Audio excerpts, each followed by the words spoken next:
Science perfection চ্যানেলে সকলকে স্বাগত।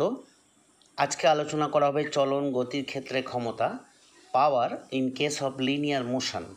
ক্ষমতা, পাওয়ার, সময়ের সাপেক্ষে কার্য করার হারকে ক্ষমতা বলে, অর্থাৎ একক সময়ে যে পরিমাণ কার্য করা হয় তা হলো ক্ষমতা। ক্ষমতা ইজ ইকুয়াল টু কার্য বাই সময়, অর্থাৎ P is equal to W by T, যেখানে পি ক্ষমতা, ডাব্লু কৃত কার্য, টি হলো সময়।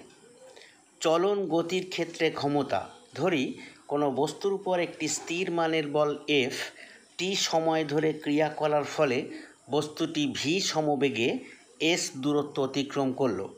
আমরা জানি ক্ষমতা ইজ ইকুয়াল টু কৃত কার্য বাই সময়।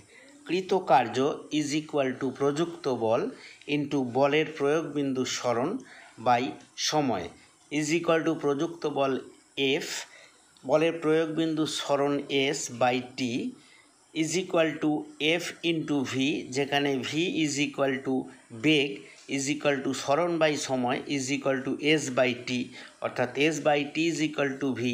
তাহলে দাঁড়ালো P is equal to F into V, অর্থাৎ ক্ষমতা ইজ ইকুয়াল টু প্রযুক্ত বল ইন্টু বস্তুর বেগ।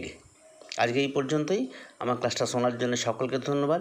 ক্লাসটা ভালো লাগলে একটা লাইক দেবে, বন্ধুদের সাথে শেয়ার করবে, চ্যানেলটিকে সাবস্ক্রাইব করবে। অবশেষে আরও একবার সকলকে ধন্যবাদ জানিয়ে আজকের ক্লাসটা আমি শেষ করছি। নমস্কার।